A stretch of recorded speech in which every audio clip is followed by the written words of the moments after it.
प्रयागराज के महाकुंभ की चर्चाएं हर तरफ हैं। टीवी से लेकर सोशल मीडिया तक न जाने आपने कितने बाबाओं की तस्वीरें और कहानियां देख ली होंगी।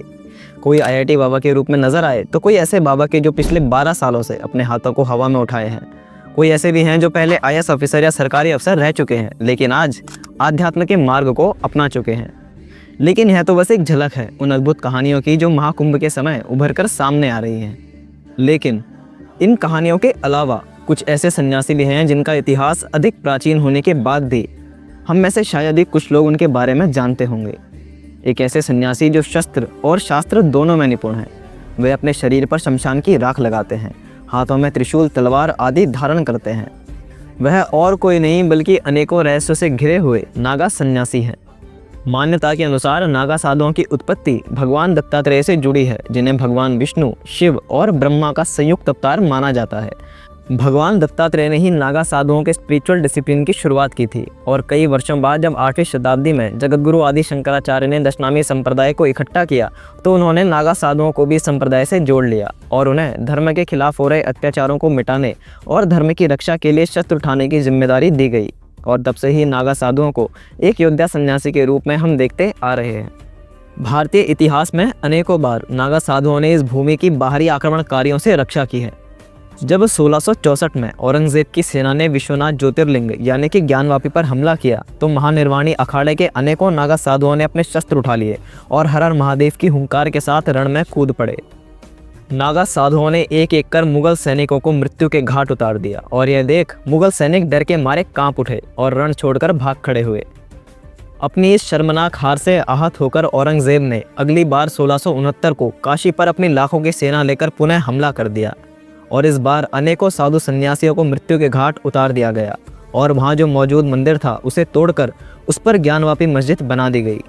इसके अलावा जब अहमद शाह अब्दाली ने 1757 को अपनी 40,000 की अफगानी सेना लेकर गोकुल पर आक्रमण किया तो गोकुल की रक्षा के लिए 4,000 नागा साधुओं ने अपने अंतिम श्वास तक युद्ध किया।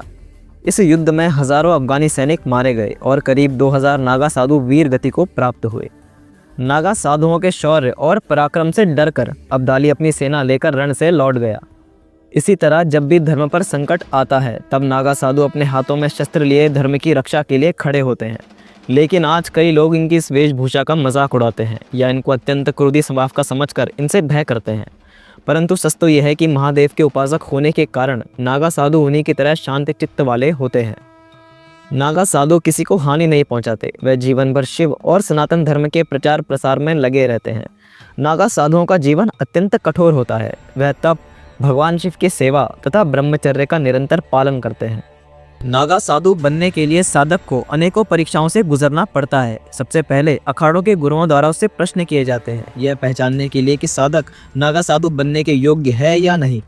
इसके बाद साधक को 6 महीने से लेकर कई सालों तक ब्रह्मचर्य का पालन करना पड़ता है और उसके बाद ही उसे गुरु मंत्र की दीक्षा दी जाती है।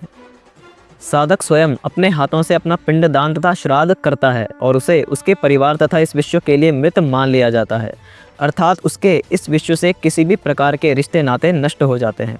यही कारण है कि नागा साधु समाज के बनाए नियमों से अलग खुद को प्रकृति से जोड़ लेते हैं। ना तो वह वस्त्र पहनते हैं और ना ही किसी प्रकार का श्रृंगार करते हैं। वह केवल शरीर पर शमशान की भस्म लगाए विचरते हैं।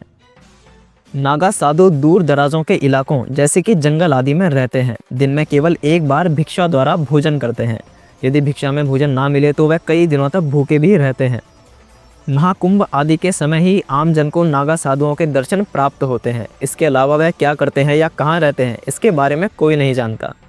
कई लोग ऐसा भी मानते हैं कि नागा साधुओं के पास अनेकों सिद्धियां होती हैं जिसे वे अपने कठोर तप से स्वयं देवताओं से प्राप्त करते हैं। ऐसे में उनके दर्शन को अत्यंत दुर्लभ और दैवीय बताया गया है। तो जब भी आप कभी किसी नागा साधु से मिलें तो उनकी वेशभूषा से भय ना खाकर सच्चे भाव से उनकी सेवा करें, क्योंकि वह कोई आम मनुष्य नहीं बल्कि धर्म और संस्कृति के ध्वजावाहक हैं। क्या आपको कभी किसी नागा साधु के दर्शन हुए हैं? कमेंट करके अवश्य बताएं। यदि आपको वीडियो में दी गई जानकारी अच्छी लगी तो वीडियो को लाइक अवश्य करें और चैनल को सब्सक्राइब करना ना भूलें ताकि सनातन धर्म और इतिहास से जुड़ी जानकारी आपको मिलती रहे। हर हर महादेव।